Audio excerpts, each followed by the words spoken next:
Chapter 1. The Weight of the Hearth. The rhythmic clank hiss of the Legion's forge was the sound of home for Kaelen. For 12 years his life had been precision, polished steel, and absolute purpose.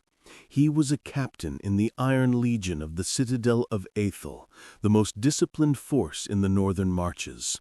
He loved the service, not just for the shield and spear, but for the unwavering clarity it offered. Right here, right now, he was vital.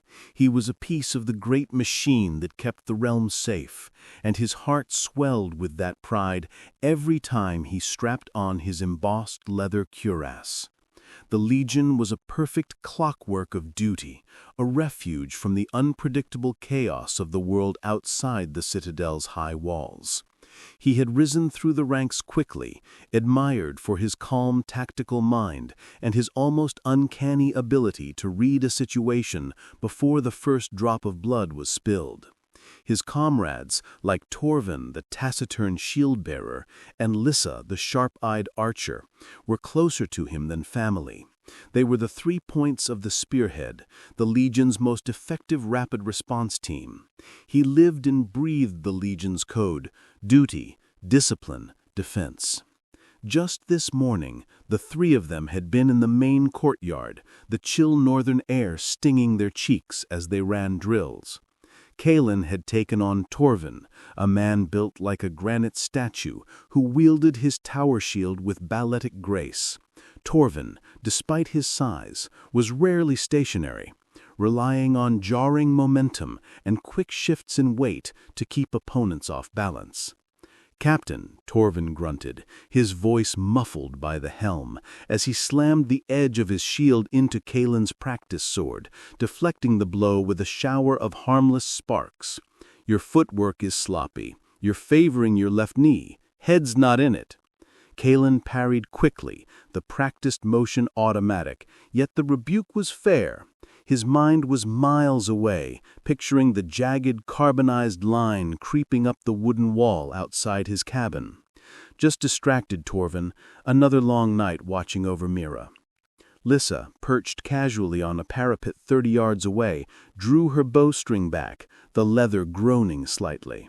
Her laughter, before she released the string, was sharp and bright, like wind chimes compared to the clang of steel. "He's worried about his sister's fevers again, Torvin.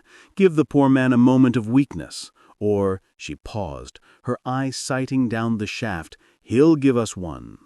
She loosed an arrow. It struck the center of Kaelen's chest plate with a dull thwack, meant to simulate a killing blow, followed immediately by another arrow hitting Torvin's shield boss where his hand grip was weakest. "2 shots, Lissa. You're too slow," Kaelen called out, though he knew she could have peppered him with 3 arrows had she meant actual harm. Their banter was a safety net, a way to test limits without breaking trust. "Torvin, your flank's open. She'd have you."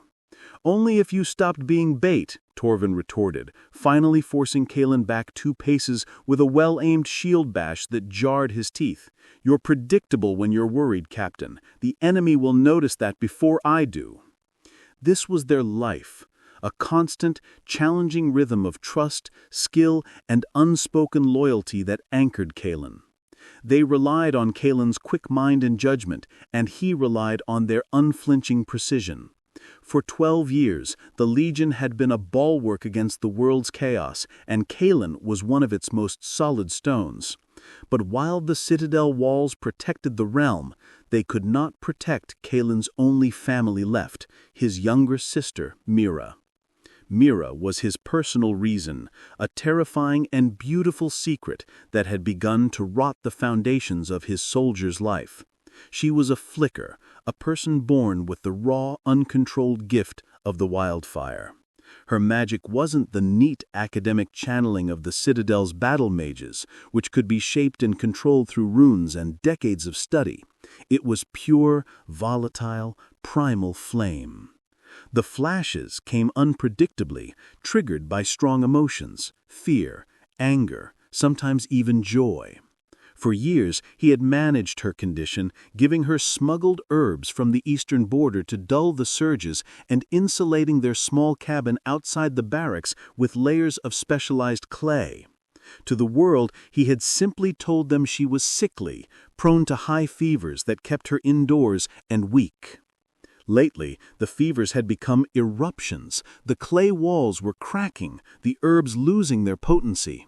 Last week, during a particularly violent surge of fear, when a stray dog barked at her window, a pillar of dense green-blue flame had erupted from her chest, reducing half our porch to ash. The fire had burned with an impossible cold that left behind glassy black residue. The sentinel guard, inevitably, had noticed the burn marks and the strange glassy trails leading away from his humble dwelling. Captain Elms, Kaelen's own superior, a man who viewed emotion as a critical weakness, had called him into his office with a face like iron, the scent of expensive pipeweed doing nothing to soften the air of severity.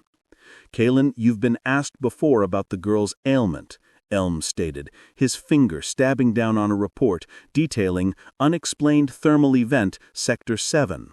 "The High Council is not amused. The wildfire is a menace. It cannot be tamed, only contained or removed. You know the law of the Citadel regarding uncontrolled arcana. It's for the safety of everyone." Kaelen's blood ran cold, settling like lead in his stomach. "She is my responsibility, Captain. I assure you it was an accident, a brief spike. The suppression drafts are still—" "They aren't working anymore, Kaelen." Elms cut him off, his voice low and dangerous. "She is becoming a threat to the stability of the Legion. We have already lost 2 buildings this year to untrained mages.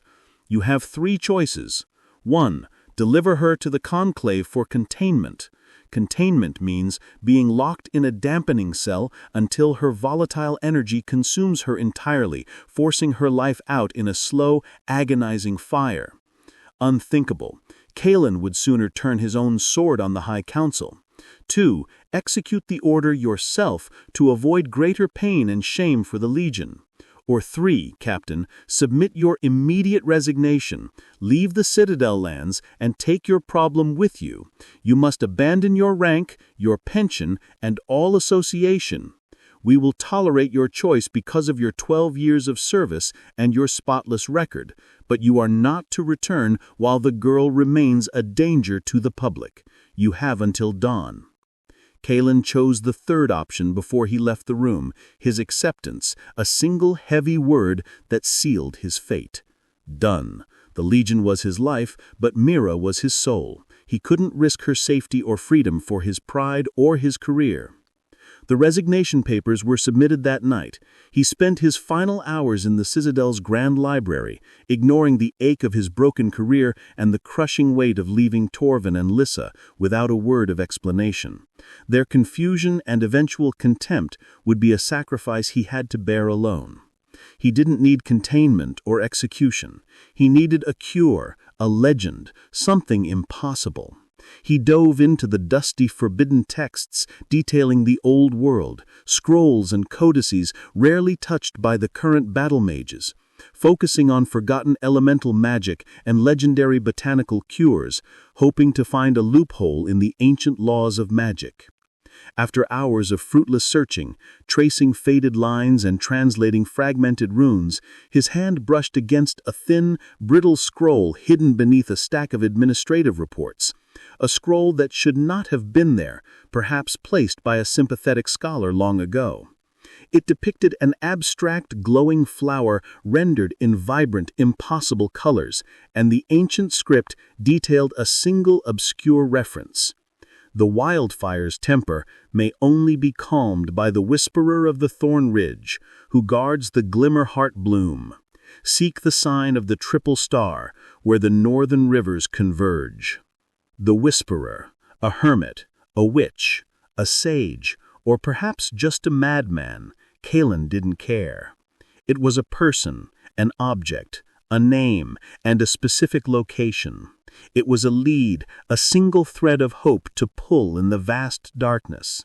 He tucked the scroll into his pack, his mind already calculating distances and necessary supplies. He had lost his legion, but he had found his new mission.